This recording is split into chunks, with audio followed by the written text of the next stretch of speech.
dire, Falkland. Lorsque j'étais capitaine à l'armée des Indes... Mon cher Major Grandon, permettez-moi de vous faire observer que l'histoire que vous allez me raconter, vous me l'avez déjà imposée 5 fois. Mon cher, comme je le raconte très régulièrement une fois par semaine, cela prouve simplement qu'il y a 5 semaines exactement que vous êtes comme moi-même, pensionnaire dans la clinique de cet excellent docteur Max Brooke. Je vous disais donc, lorsque j'étais capitaine à l'armée des Indes... Mon cher Major Grandon, permettez-moi encore de vous faire observer que lorsque vous parlez de cet excellent docteur Max Brooke, vous commettez une erreur. Max Brooke n'a pas droit au titre de docteur. Je le sais aussi bien que vous, mon cher Falkland. Il posséderait, cependant, prétend-il, un diplôme de ce genre, mais comme il l'aurait acquis en Amérique, nous pouvons ici, en Angleterre, à Penarden, considérer ce parchemin comme nul. Max Brooke lui-même n'a pas voulu en faire état quand il a été inquiété par la justice. Pour l'assassinat d'un directeur d'institut psychiatrique. Je le sais également. Il a d'ailleurs été mis hors cause, mais on n'a jamais trouvé l'assassin. C'est plutôt un guérisseur qu'un médecin. Vous avez cependant confié le soin, mon cher Falkland, de remettre en état votre genou fort endommagé par une chute malencontreuse. Et il a fort bien réussi, puisque dans 8 jours, j'aurai le regret de vous quitter. J'en serais vraiment désolé. Avec ma sciatique, il a été moins heureux. Ah, il est vrai que c'est une sciatique opiniâtre, et que déjà, quand j'étais capitaine à l'armée des Indes... On ne peut pas demander l'impossible, n'est-ce pas, mon cher Major ? Et pour ne prendre qu'un exemple, tenez, toute la science de notre ami Brooke eût été impuissante à rendre la vie au malheureux révérend Enderby. Falkland, je suis officier supérieur en retraite après avoir longtemps servi aux Indes. Je ne suis non plus un jeune homme. Et les émotions ne conviennent plus à mon âge. Ne me parlez pas de la mort du révérend Enderby. Ce drame vous a-t-il ému à ce point ? Et croyez-vous que, même pour un ancien officier de l'armée des Indes, il ne soit rien de voir subitement mourir un homme avec lequel on vient de déjeuner ? Ah oui, vous étiez en effet l'un des convives du fameux déjeuner offert par Lee Gordon, cet Américain de White Gable. Là, Falkland, je crois qu'à votre tour, vous commettez une erreur. Ah, vous n'assistiez pas à ce déjeuner ? J'y assistais, mais Gordon n'est pas un Américain. Et qu'est-ce qui vous le donne à penser ? Gordon adore les fleurs. Un Américain ne s'attache pas à des végétaux qu'il tient pour inutiles. Je crois donc que Gordon est un Anglais qui a longtemps vécu aux États-Unis et qui est revenu vivre ici, en Angleterre. Mon cher Major Grandon, vous auriez fait un remarquable détective. Vous ne croyez peut-être pas si bien dire. Tenez, je vous étonnerai sans doute en vous confiant qu'en ce qui concerne le décès du révérend Enderby, j'ai mon idée. Vous n'allez pas prétendre. Je prétendrai peut-être plus tard. Pour l'instant, je m'en tiens au fait. Gordon, qui a une passion pour les fleurs, avait invité hier à déjeuner le révérend Enderby, qui, depuis qu'il a pris sa retraite de pasteur, a de son côté un vif penchant pour l'horticulture. Il y avait également à cette table la femme du révérend. La chère Emma. Oui, c'est en effet ainsi qu'il la nommait, même en public, ce qui est un peu ridicule du reste pour des époux de leur âge. Nous avons très bien déjeuné. Nous avons notamment mangé un canard au petit pois qui était excellent. J'aime beaucoup le canard au petit pois. Moi également. La conversation roule naturellement sur le jardinage, sur les soins à donner aux fleurs, l'un disant qu'il faut les arroser 2 jours, l'autre soutenant le contraire. Bref, après le repas, Gordon invite le révérend à arroser son massif d'hortensia. Le révérend accepte, prend la lance, dirige avec adresse le jet sur le massif, et soudain, Falkland, d'un seul coup, il s'écroule. Mort. Mort. Raide mort. Et qu'en concluez-vous, Major Grandon ? J'en conclus qu'un ancien pasteur de l'âge du révérend Enderby ne devrait jamais manger de canard au petit pois. J'avoue que je ne vois pas très bien... Suivez-moi bien, mon cher Falkland. Qu'a-t-on dit en constatant le décès brutal du révérend ? C'est la faute du canard au petit pois. Le révérend avait le cœur malade, très fatigué. Le canard au petit pois est un mets difficile à digérer, surtout s'il est accompagné d'un bon vin français, d'un café du Brésil, d'un alcool écossais, d'un cigare de la Havane et suivi d'une station au soleil. Apoplexie. Le canard au petit pois a tué le révérend. Le docteur Tracé, qui a examiné le cadavre, a en effet conclu à un arrêt du cœur. Le docteur Tracé est un vieil idiot, presque aussi stupide qu'un officier supérieur de l'armée des Indes en retraite. Mais alors... alors, c'est évident. On a tué le révérend.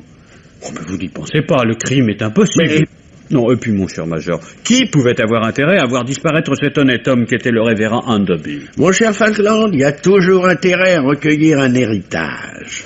À ma connaissance, le révérend n'avait aucune famille. Tout ce qu'il possédait revient par conséquent à sa femme. Savez-vous qui est cette chère Emma?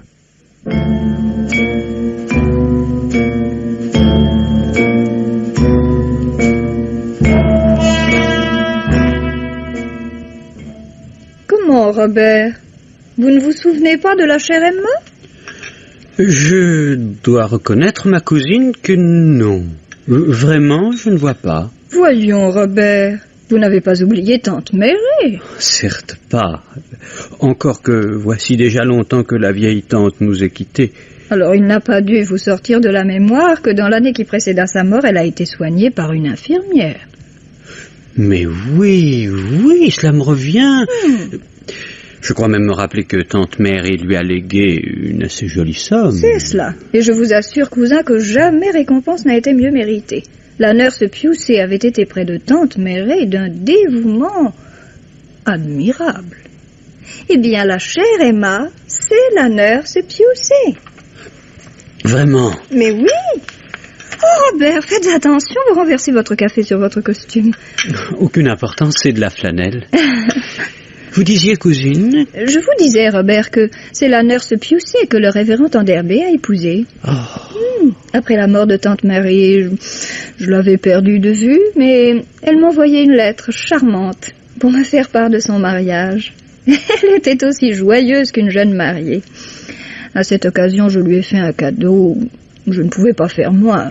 Une douzaine de petites cuillères en argent. C'était très aimable à vous, ma cousine. N'est-ce pas? Mais si vous saviez quelle femme étonnante est cette Emma. Si elle a épousé ce vieux pasteur malade, fatigué, c'était pour l'entourer de ses soins. Elle espérait pouvoir le guérir, comme elle avait espéré guérir le docteur Chenner. Qui est le docteur Chenner? Un vieux médecin, auprès duquel, avant de se consacrer à tante Mary, elle s'était installée afin de l'arracher à la mort. Elle n'y est pas parvenue. Oh, hélas, le pauvre homme souffrait d'une affection cardiaque. Il a brusquement succombé. Mais dites-moi, ma cousine, cette chère Emma me paraît avoir la spécialité des morts subites. Oh, ne soyez pas cynique, Robert. Il faut plus d'abnégation et de grandeur d'âme pour s'occuper de vieilles personnes condamnées que pour tourbillonner en blouse blanche autour de jolies jeunes femmes dont la guérison fera honneur à l'infirmière. Vous avez sans doute raison. Non, les enfants et les vieillards. Voilà toute la vie d'Emma. Car après la guerre, où elle a eu une conduite au-dessus de tout éloge, avec une camarade, elle avait ouvert une maternité. Mais cette camarade est morte. Subitement? Oui, je crois. Mais en vérité, Robert, qu'allez-vous encore insinuer? Rien. Cette camarade est morte.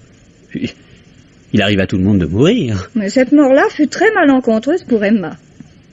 Oh oui, très malencontreuse. La maison étant trop lourde pour elle seule, elle dut céder sa maternité et reprendre sa tâche d'infirmière. Vous connaissez très bien la vie de la chère Emma. Oh, j'ai pour elle une si réelle sympathie. La pauvre chère Emma. Au fait, cousine, de quoi donc est morte la tante Mary? Faut-il vous le rappeler, Robert? D'un arrêt du cœur. Je suis vraiment désolé, j'ai bien arrangé votre voiture. Oh, cela aurait pu être plus grave. L'aile de ma voiture n'a sans doute pas très bel aspect, mais celle de la vôtre n'est pas en meilleur état. C'est moi le fautif. Il n'y a pas longtemps que je suis en Angleterre. J'oublie qu'on est conduit à gauche. Veuillez m'excuser. Vous êtes tout excusé. Naturellement, je prends tous les frais de réparation à ma charge. Je vous en prie, nos compagnies d'assurance arrangeront cela. Je suis Robert Falkland. Veuillez encore une fois m'excuser. J'aurais dû me présenter le premier. Lord Philip Trent Mersham. Ah, vous êtes Lord? Oui, Lord Trent Mersham. Mais depuis si peu de temps qu'il m'arrive souvent de l'oublier. C'est comme pour la conduite à gauche. Avant de venir ici, vous habitiez sans doute en Amérique. En effet. À quoi voyez-vous ça? Mais je suis né ici, anglais 100%. J'étais tout bébé quand mes parents sont partis pour les États-Unis. Et vous voici revenu. Pour recueillir le domaine de Lord Trent.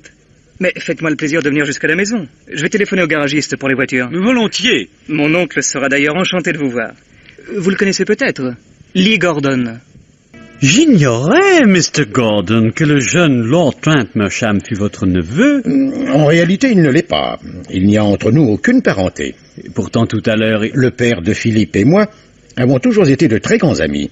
Et quand il est mort aux États-Unis, sans y avoir fait fortune, le pauvre, j'ai recueilli le tout jeune orphelin et je l'ai élevé. C'est une très belle action, Mr. Gordon. Bon, je n'ai rempli qu'un devoir d'amitié. Et puis j'ai appris que la famille d'Overton recherchait partout Philippe, qui se trouvait être l'héritier du titre et de la fortune de Lord Trent. J'ai fait les démarches nécessaires, et je suis venu ici installer mon protégé dans son domaine. Philippe n'a maintenant plus besoin de moi. Je vais repartir pour les États-Unis, où m'attendent mes affaires. Il doit vous en coûter de quitter ce garçon. C'est un brave petit. Je crois qu'il n'oubliera pas ce que j'ai fait pour lui. Ah, ce serait se montrer bien ingrat. Je compte revenir le voir aussi souvent qu'il me sera possible. Du reste, cette maison me plaît infiniment. Elle est en effet très jolie. Et les jardins. Oh, les jardins.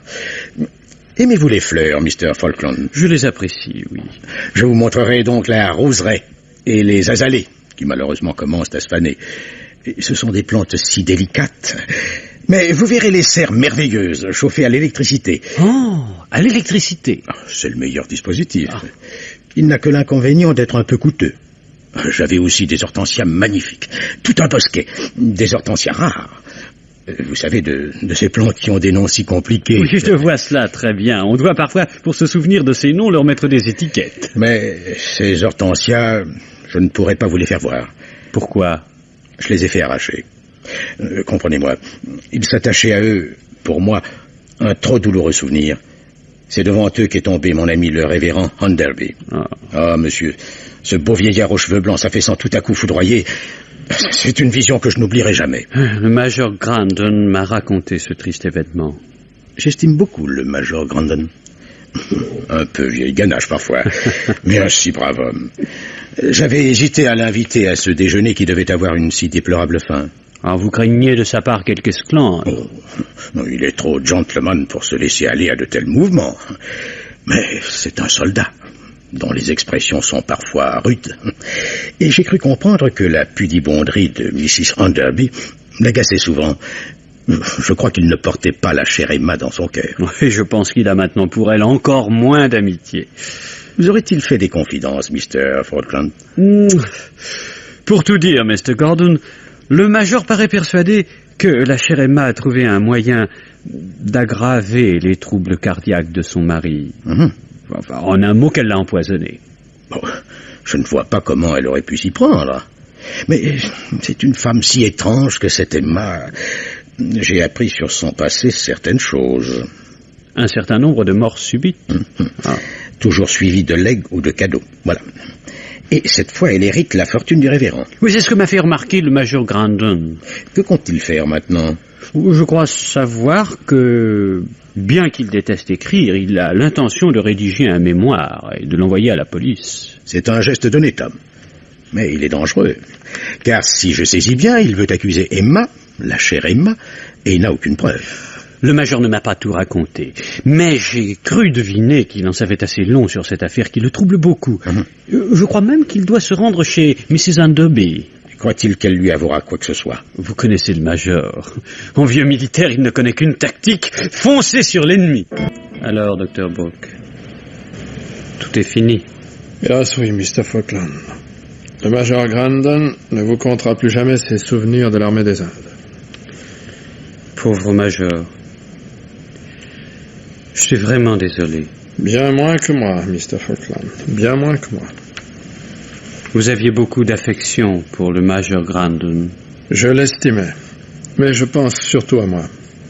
À vous? À moi. Il n'est jamais de bonne renommée pour une clinique comme la mienne qu'un assassinat y soit commis. Le crime est-il certain, Dr. Brooke? Il ne peut faire de doute, même pour le commissaire de Panhardon. Et ce n'est pas un aigle.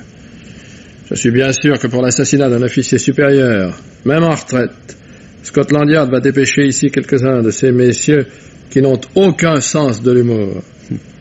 Et que leur direz-vous, docteur? La vérité, c'est le plus simple. Le major est rentré très excité. Il avait été je ne sais où, mais il paraissait très nerveux. Sa sciatique, en outre, le faisait souffrir. Et dans ce cas-là, son humeur était loin d'être charmante. Je l'ai aussitôt fait mettre au lit et je lui ai administré un calmant. C'est pourquoi nous ne l'avons pas vu hier soir au dîner. Oui, il avait plus besoin de repos que de gigot bouilli. Et puis dans la nuit, j'ai été réveillé par l'odeur du gaz. J'ai alerté Watts, mon masseur. Nous nous sommes rendus dans la chambre du major. Le robinet du réchaud était ouvert en grand. Le major l'aurait ouvert lui-même? Non, avec la dose de soporifique que je lui avais donnée, ce n'était pas possible. Il dormait. Il a été asphyxié en plein sommeil. Évidemment, j'ai pratiqué la respiration artificielle pendant plusieurs heures.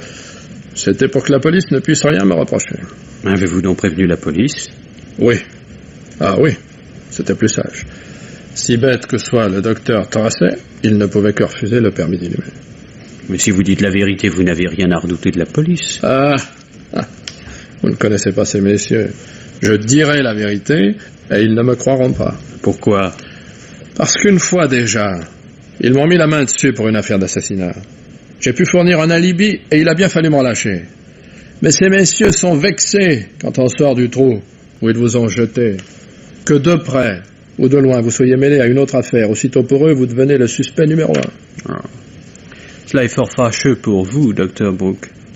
Ne pourrez-vous, pour vous faire mieux voir, du moins fournir quelques indices qui mettraient peut-être sur une piste? Le major, vieil officier de l'armée des Indes... Oui, ça nous le savons, docteur. Oui. Je voulais simplement dire, Mr. Falkland, que le major avait l'habitude de toujours dormir les fenêtres grandes ouvertes.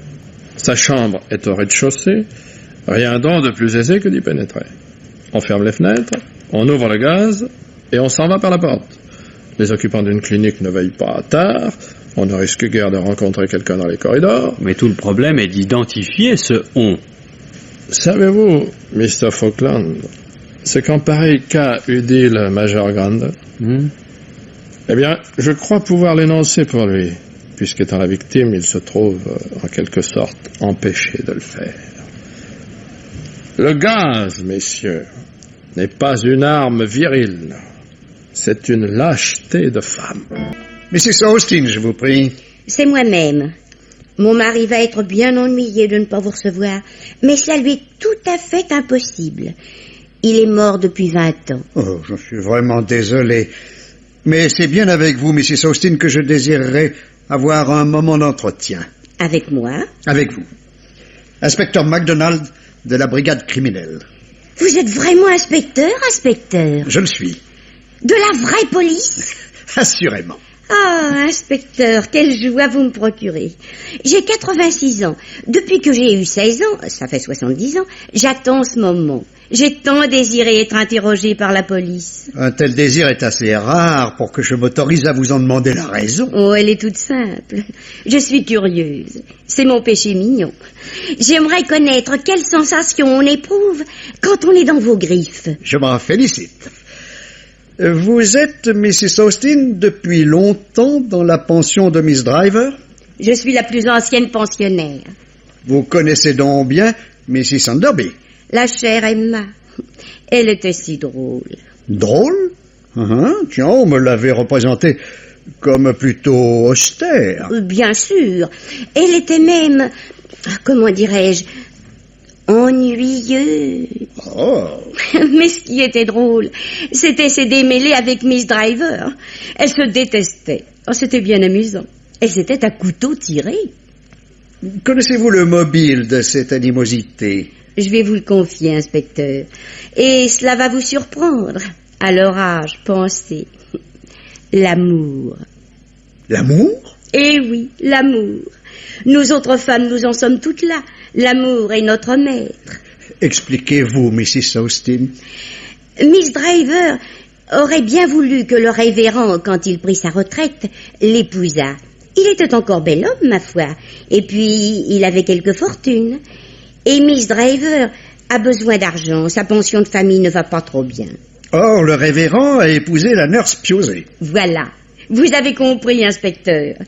Allez, je ne m'ennuyais pas à épier leur querelle. Et pour ceci, et pour cela. Tenez, pour le thé du petit déjeuner. Tous les matins, c'était des prises de bec. Moi, je préfère le cacao. Chacun ses goûts. C'est comme pour les fleurs. Hein? Quelles fleurs? Les fleurs que la chère Emma a reçues le lendemain de l'enterrement de son mari. Quelqu'un lui a fait parvenir des fleurs? Oui, par la poste, dans une boîte en carton. Oh, inspecteur, des roses superbes, des élégances irlandaises qui sont cuivrées, des Frau Karl Drosky qui sont blanches. Vous connaissez très bien les roses, Mrs. Austin. Oh oui.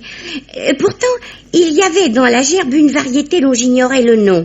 C'est mon mari qui m'a appris que c'était des Queen Elizabeth. Je vous demande pardon, Mrs. Austin, mais vous m'avez bien dit que votre mari était mort il y a 20 ans. Et alors, inspecteur?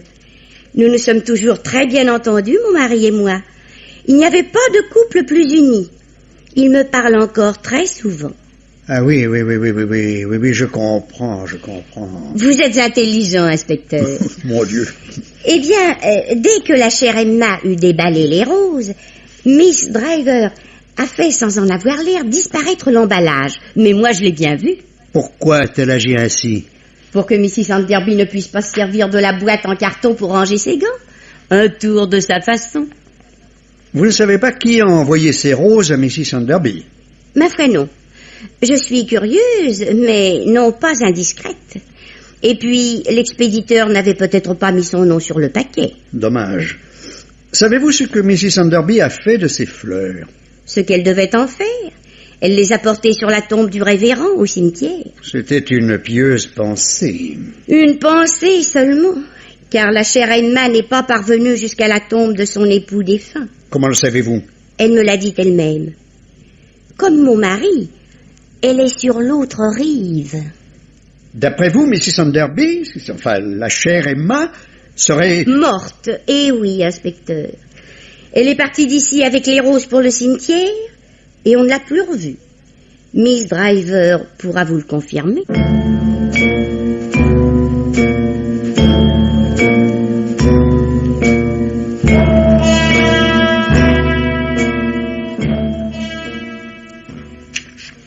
Qu'est-ce qui ne va pas, Mr. Falkland? Votre genou?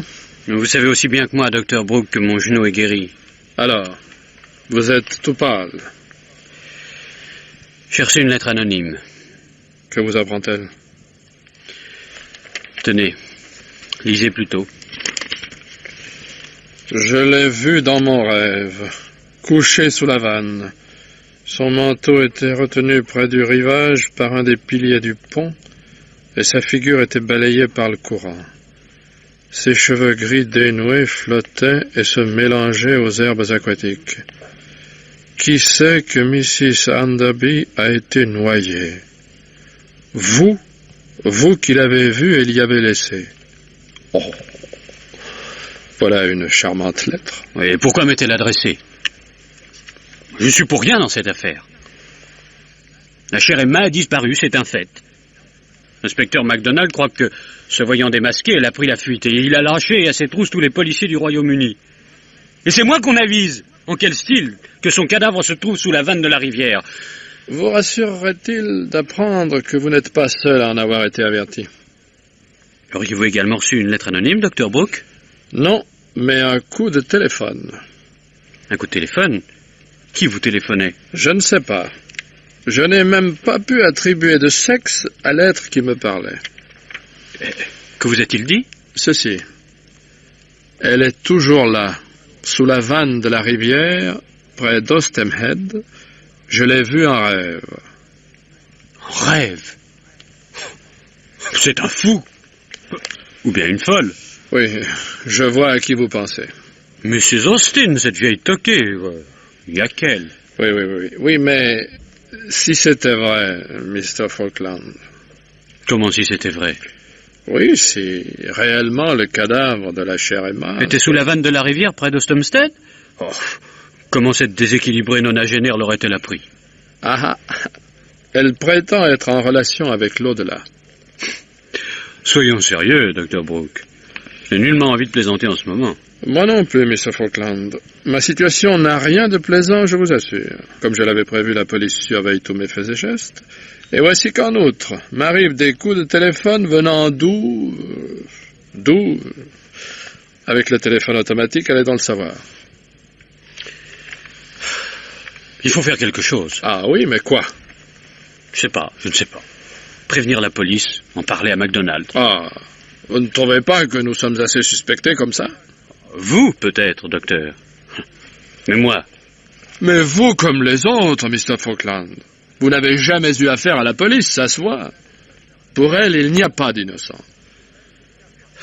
Oh, il y a de quoi perdre la tête.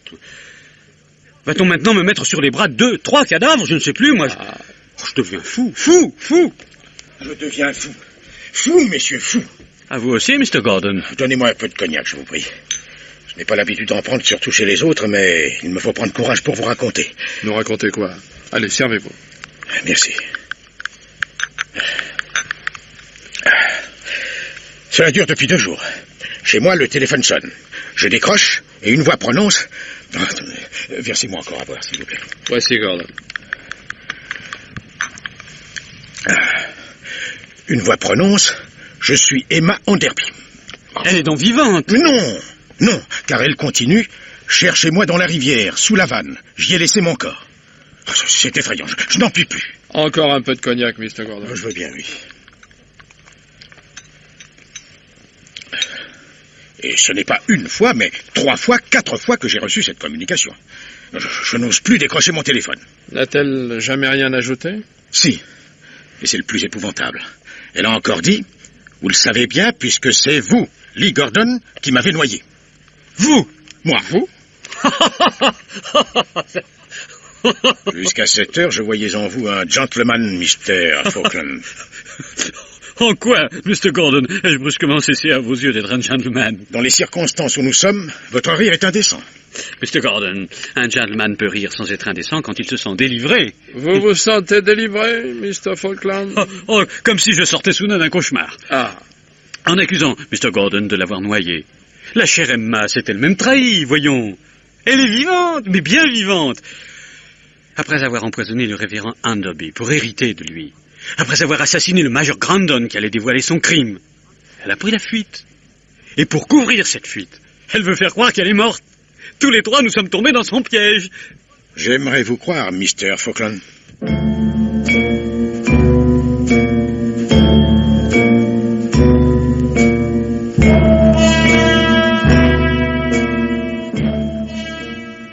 Mr. Brooke, puis-je vous poser une question? Vous le pouvez, inspecteur. Mais vous le savez, la loi de Sa Gracieuse Majesté me donne le droit de ne pas y répondre. Pourquoi, Mr. Brooke, avez-vous fait arracher les rosiers qui se trouvaient dans le jardin de votre clinique? Je pourrais vous répondre qu'un propriétaire ne commet ni crime ni délit en modifiant à son gré la décoration florale de sa propriété. Mais je crois plus simple de vous apprendre que je n'aimais plus ces espèces de rosiers et que j'ai décidé de faire planter d'autres variétés. Vous n'aimez plus les élégances irlandaises? Non. Ni les Frau Karl Druschki? Non. Ni les Queen Elizabeth? Je n'ai jamais eu de Queen Elizabeth. Vous en êtes certain? Certain. Ce sont des plants dont le coût est trop élevé pour moi. Autre chose, Mr. Brooke. Vous êtes-vous quelquefois rendu au cimetière? Ma foi, non, inspecteur. Qu'y aurais-je été faire? Ce n'est pas là où je conduis mes clients, comme il arrive souvent au docteur Tracey. Mais je suis parfois passé devant. Vous n'avez donc pas été sans remarquer que le chemin qui conduit au cimetière passe à un endroit donné entre 2 longs murs, ce qui en fait un lieu particulièrement propre à une agression. Je n'ai pas été en effet, inspecteur, sans le remarquer, et je dois convenir que l'endroit est parfaitement sinistre. Et est-il besoin de vous apprendre que jamais sur la tombe du révérend Enderby ne fut déposée de gerbe de rose? Ce qui signifie, inspecteur? Ce qui signifie, Mr. Brooke, que parti de la pension de Miss Driver pour aller au cimetière porter sur la tombe de son époux des roses, des variétés élégances irlandaises, Frau Karl Druschki et Queen Elizabeth, Mrs. Emma Enderby a été en cours de route à l'endroit que vous avez si bien remarqué, attaqué et enlevé. À moins que la chère Emma n'ait pris ce prétexte de visite au cimetière pour s'éclipser discrètement et jouer maintenant les fantômes au bout du fil. Si Mrs. Enderby éprouve maintenant un goût particulier pour ce genre de plaisanterie, croyez bien qu'elle n'a nul besoin de se déguiser en fantôme. pour la bonne raison qu'elle pourrait être véritablement un fantôme. Je dois conclure de vos propos, inspecteur MacDonald, que vous pensez que la chère Emma est morte. Je ne le pense pas, j'en ai la certitude. Ah ah. Et cette certitude, vous la devez sans doute à cette charmante vieille Mrs. Austin? Nullement. Je la dois au garde-chasse Thomas Lett. Thomas Lett? Puis-je connaître quel fut l'argument de ce diligent protecteur du gibier? Oh, un argument péremptoire. Le cadavre de Mrs. Emma Derby qu'il a découvert. Sous la vanne de la rivière? Non. Dans une mare assez profonde, à 15 kilomètres de Penharden, en un endroit désert. Et naturellement, ce cadavre a été identifié comme étant celui d'Emma Pusey, épouse Enderby. Ses vêtements étaient marqués. Dans son sac à main retenu à son bras se trouvait un livret de caisse d'épargne et un chéquier au nom de Mrs. Enderby. Et le visage? Oh, les poissons et les radeaux l'ont très endommagé, je dois le reconnaître. Ah. Il en est de même de ses mains, on ne pourrait pas vérifier les empreintes digitales. Du reste, Miss Driver ayant tout essuyé avant notre arrivée, on n'en a relevé aucune dans la chambre de Mrs. Enderby. Si bien qu'il n'y a qu'une simple présomption pour que le cadavre peu ragoûtant retiré de la mare soit celui de la chère Emma. Il pourrait être également celui d'une inconnue qu'on aurait revêtue des vêtements d'Emma. Vous faites du roman, Mr. Brooke. Il y a souvent beaucoup de vérité dans un roman, inspecteur. Mais il faut quelque astuce pour l'en faire sortir.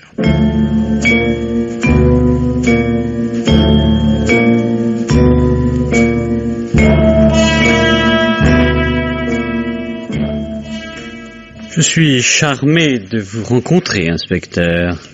Je suis moi-même toujours heureux de vous voir, Mr. Falkland. C'est un plaisir que je ne pourrai plus vous donner longtemps, inspecteur. Je devrais bientôt vous faire mes adieux.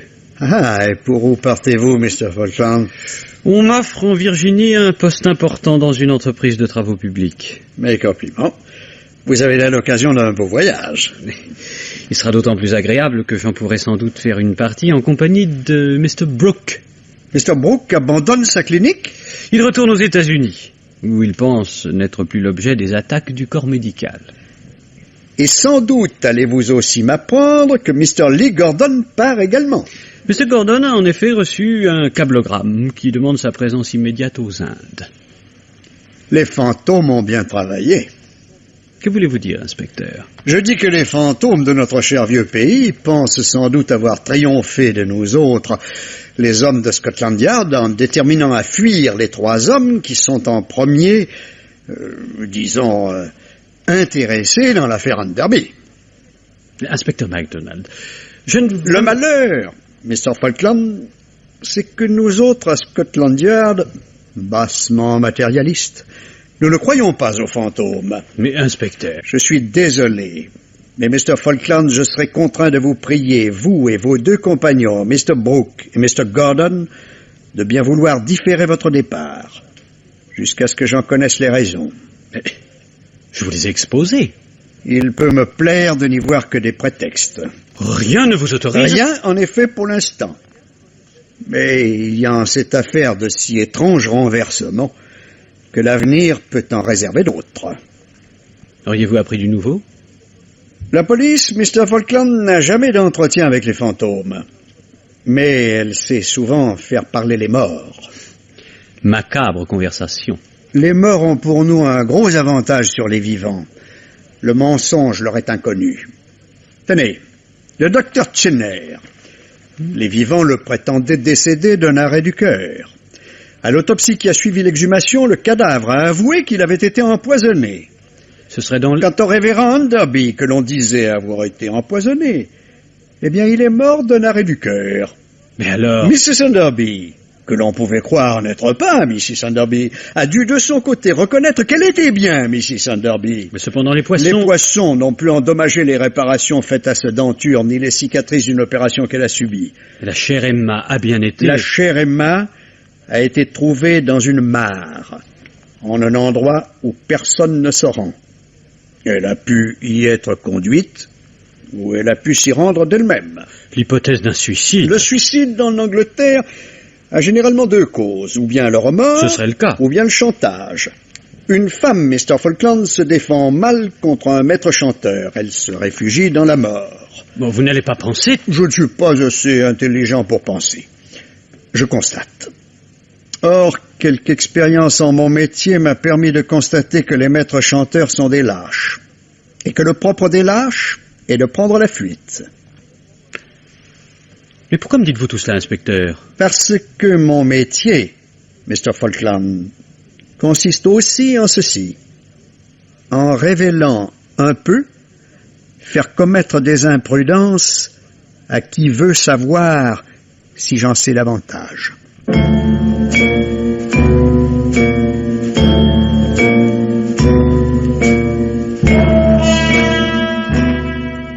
Mr. Falkland, je vous en prie. Il faut que vous m'aidiez. Et en quoi puis-je vous être utile, Lord Trent Mersham? Ah, laissez là ce titre de lord auquel décidément je ne m'accoutume pas.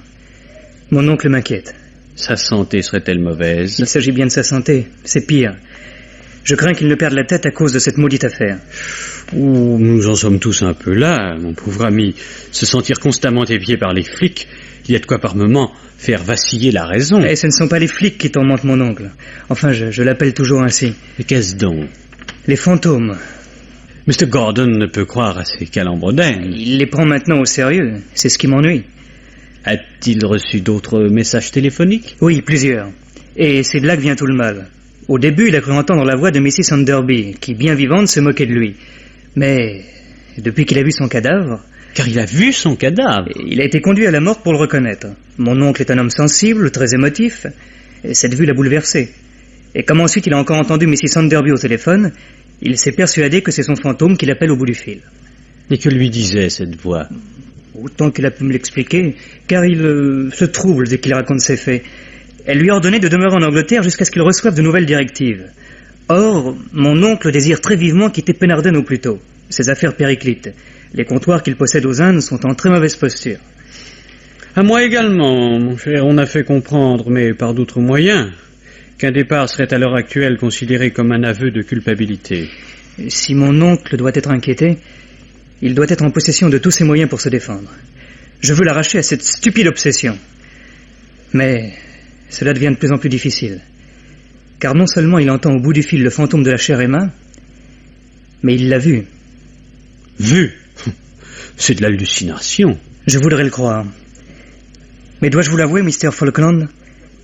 Mon oncle n'est pas le seul à avoir vu le fantôme de Mrs. Enderby se promener la nuit en gémissant sur la pelouse du jardin. Le jardinier également l'a vu. Comme dites-vous? Le jardinier? Le jardinier, un homme tout simple et complètement dénué d'imagination. Et il a vu, oui, il a vu un fantôme de femme errant en se lamentant. C'est ce qui a achevé la folie de mon oncle.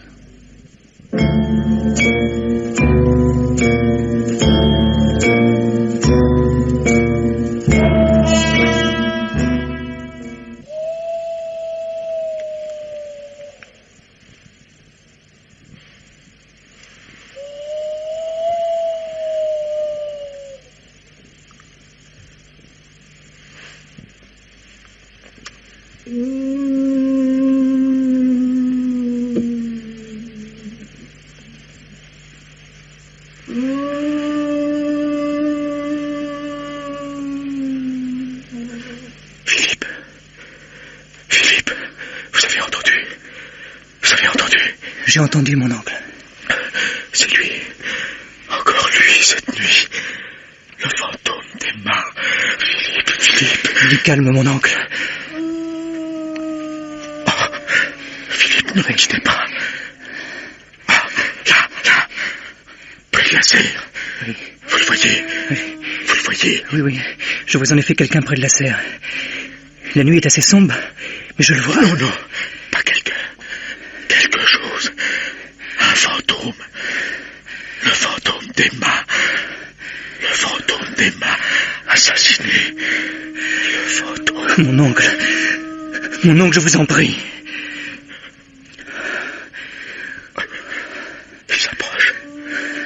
Il s'approche. Sait-il que nous sommes là? Il s'avance sur la pelouse. La pelouse sur laquelle est mort le révérend. Mon oncle, Le fantôme est tombé, Philippe. Vite, venez, Philippe. Philippe, le fantôme est tombé. Et il est mort. Mort. Enfin mort.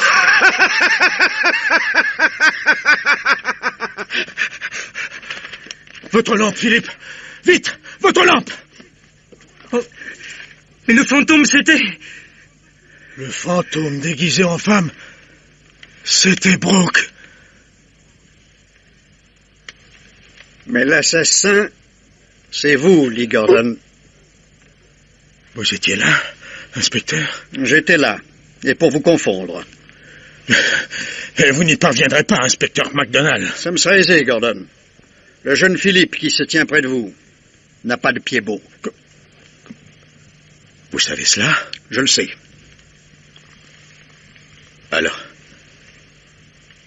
Alors, vous savez tout.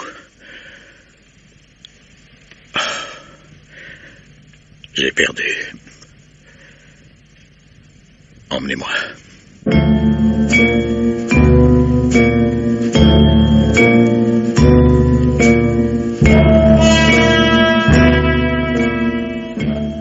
Mr. Falkland, je ne vois plus aucun inconvénient à ce que vous quittiez l'Angleterre, si cela vous plaît encore. Merci. Vous pourrez partir également, Mr. Brooke. Trop aimable à vous, inspecteur. Vous me donnerez bien le temps de me remettre un peu. Oh, chute sans gravité, Mr. Brooke. Vous vous êtes pris les pieds dans un câble et vous êtes tombé sur l'herbe, ce que n'eût pas fait un vrai fantôme. Mais j'avais coupé le courant. Sans cela... Sans cela, il est fort probable que vous auriez été la 5e victime de Lee Gordon. Il me semble assez cocasse de dire merci à la police. Je le fais quand même. Et de bon cœur. Sans vous... En général, de défunt, on devient fantôme, et vous, de fantôme, vous seriez devenu défunt. Voilà tout. Félicitations, Mr. Brooke, de n'avoir pas contrarié la marche normale du destin. Mais dans tout cela, le pied beau. La police est patiente, Mr. Falkland. Elle a ainsi fini par découvrir que l'enfant des Doverton, l'héritier de Lord Trent Marsham, était né avec un pied beau. Or, le jeune Philippe, que Lee Gordon présentait comme étant cet héritier, n'avait pas de pied beau. Lee Gordon mentait donc. Et pourquoi? Cela saute aux yeux. Pour que son prétendu neveu recueille l'héritage. Ce qui aurait fort arrangé les affaires de Lee Gordon, qui sont loin d'être brillantes. Mais la fortune allait à Philippe, non à lui. Détail, Philippe est son propre fils. Son complice. Je ne crois pas. Gordon lui a laissé croire qu'il était bien l'héritier d'Overton. L'enfant au pied beau est mort en bas âge aux États-Unis. Mais était-il nécessaire que Lee Gordon tue pour accréditer son mensonge? Indispensable, Mr. Falkland. Cette caractéristique du pied beau était assurément connue de 3 personnes, celles qui entourent toute naissance. Un médecin, une infirmière et un pasteur. Lee Gordon a tué le docteur Chinner, le révérend Derby et la nurse Pusey pour que le secret ne soit jamais dévoilé. Il a empoisonné le docteur Chinner, très facilement. Visite sous un prétexte quelconque, la nurse éloignée, le poison habilement versé dans la potion du vieux médecin malade. Mais le révérend... Beaucoup plus astucieux. Les serres, chauffées par un fort courant électrique, brancher le courant sur les étiquettes métalliques des hortensias rares, inviter le révérend à arroser ces hortensias. Par le jet d'eau, le courant passe dans la lance d'arrosage, le révérend reçoit le choc. Son cœur n'est pas solide, arrêt du cœur. Et ensuite, arracher les hortensias pour faire disparaître toute trace du stratagème. Restait la chère Emma. La chère Emma, sur laquelle, avec adresse, il avait su faire porter tous les soupçons. Mais là, il commet une erreur. À la veuve du révérend, il envoie des roses, des Queen Elizabeth, variété rare que seule dans la région possède sa roseraie. C'est ce qui m'a mis sur la piste. Comme il l'a prévu, Emma porte ses fleurs sur la tombe du défunt. Sur le chemin, il l'étourdit d'un coup de poing, l'embarque dans sa voiture et va la noyer dans la mare. Ensuite... mais instruisez Mr. Falkland, Mr. Brooke. Eh bien... Ensuite, il vous a écrit. Et il me téléphone que le cadavre est dans la rivière. Manière de brouiller les pistes, d'égarer la police à la recherche d'Emma, qu'on peut croire en fuite, et de donner le temps aux poissons de défigurer le visage. Mais si Gordon est malin, Mr. Brooke, n'est pas un imbécile. Encore une fois, merci, inspecteur. Mais vous comprenez, pour moi, une histoire comme celle-là était très ennuyeuse. Je devais prendre les devants pour me défendre. Gordon jouait les fantômes, j'en ai joué contre lui. Coup de téléphone, apparition, la vieille folle de Mrs. Austin m'a très bien instruit de tout ce manège. Gordon est un poltron, j'ai voulu lui faire peur. Et vous y avez réussi, Mr. Brooke. Gordon n'a plus su ce qu'il en était. Fantôme, pas fantôme, il ne savait plus. Surtout après la confrontation avec le cadavre qui n'était pas beau. Il s'est affolé, à la fin il a voulu en avoir le cœur net, il a tendu des câbles dans l'herbe de la pelouse et il a branché dessus le courant de la serre. Vous auriez pu me prévenir, inspecteur. Mr. Brooke, vous ne m'avez pas demandé mon avis pour jouer les fantômes. Mais mes agents ne vous quittaient pas. Vous non plus, Mr. Falkland. J'avais pris mes précautions. Et je vous l'ai dit, j'ai moi-même coupé le courant. J'avais assez de cadavres pour entraîner la conviction des jurés. Sans oublier celui du major Grandon. Ah, pauvre cher vieux major. Il s'est cru des talents de policier. Il est allé voir la chère Emma. Gordon, qui guettait tout, l'a su. Il a craint qu'Emma ne lui ait parlé du pied beau. Il a tué le major. Et c'était bien inutile. Pourquoi? Aussi inutile que de tuer Emma. La nurse Piozet n'avait absolument pas la mémoire des noms propres. Le nom de Doverton n'évoquait en elle aucun souvenir. Mais alors, s'il n'avait pas assassiné le major? Aucune enquête n'aurait été ouverte, cher Mr. Falkland. Moralité, elle est double. Il ne faut jamais tuer qu'à bon escient. Et il vaut mieux jouer les fantômes que les détectives. C'est un métier trop dangereux pour les amateurs.